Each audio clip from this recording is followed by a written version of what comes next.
Welcome once again to one of these interesting fun fact days about astronomy, calendars, and Vedic astrology.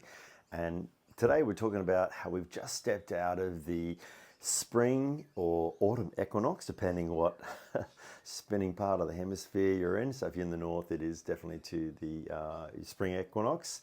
And if you're in the southern hemisphere, it's obviously to your autumn or fall.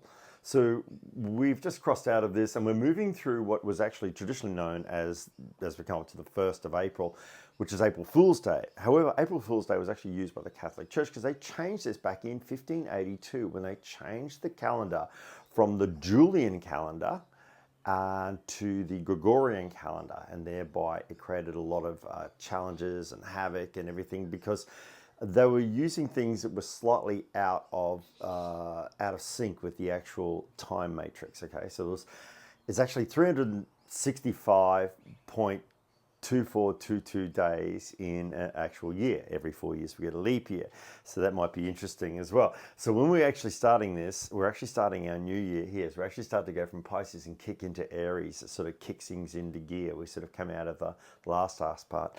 Also, there's that time of the year which is a challenge for a lot of people. It's called the Ides of March, on the 15th of March as well. So there's some interesting dates and things that make things a little bit bumpy and rough because deep down in your psyche or your soul, things don't seem to be adding up. And particularly with the tropical zodiac we have today, a lot of people prefer that. However, that's more in the astral planes, and it's just something that's just slightly out, like about 23 degrees to where things are actually positioned. And this will help you understand by using a sidereal or a Vedic chart. It's a lot more accurate. Now, there are other charts and systems in the world, and there are, of course, the Maya, which is a very, very accurate system. But once again, a little bit too big to discuss in today's topic.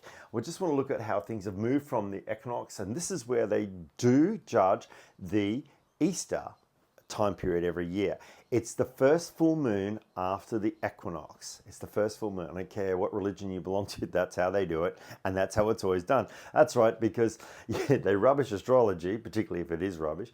However, if it's really authentic astrology, this is exactly where the billionaires and that make their money as well, because that's the key. It's actually using the correct mathematical formulas. We're working with the stars and the planets, and then you can access a lot of energy and a lot of knowledge.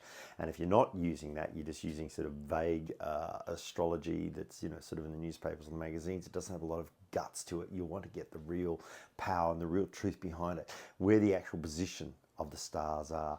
So looking at this now, we've moved into this particular cycle and phase, and there's a lot of other influences that we take into account here in Hermetics as well, like outer systems as well as the 12 zodiac. So there's a powerful influence here of Andromeda and the Andromeda galaxy, which is part of where we are. Now, a lot of people think we are part of the Milky Way galaxy. However, we're part of a smaller galaxy that's merging with the Milky Way galaxy called the Sagittarius system, or they call it the small Sagittarius system as well. Now, we're also growing towards the Virgo clusters over here. There's a lot of galaxies over here, and there's also this massive galaxy Andromeda. So as we become more aware as becoming star beings, which is what Hermetics is really teaching you about, you're actually becoming ascended to these particular alignments of stars and planets and things like this. And this is the real makeup, because basically everything's made up out of stardust. Now that's a very vague and overgeneralized term. However, if you look at the way things are with cycles and seasons and things, it creates a lot of truth in your world. If it's a hot day, you've got to dress appropriately. If it's a cold day, the same. If it's windy or rainy, these things take place throughout the year. But the thing is, it's the same with the planets, and it's also the same with the constellations. If you get the opportunity to work with this, it's really, really beneficial. If you're having a blue kind of a day, let's say you've got that otherworldliness of Pisces, which is what we're going through right now at this point in time, and you want to balance it, you want to bring in something like Virgo. It's going to help you a lot because it's its opposite on the spectrum. It's going to balance it. So it's the same as when we're doing Tree of Life. You're a bit of out of balance with too much heat, too much fire. You want to bring in a bit of moon, a bit of coolness, a bit of colder water and balance and move with the tides rather than just the intensity of the sun. So it's sun and moon, or masculine and feminine together, get a nice blend, and then things start to move appropriately. And it's the same with the constellational influences as well.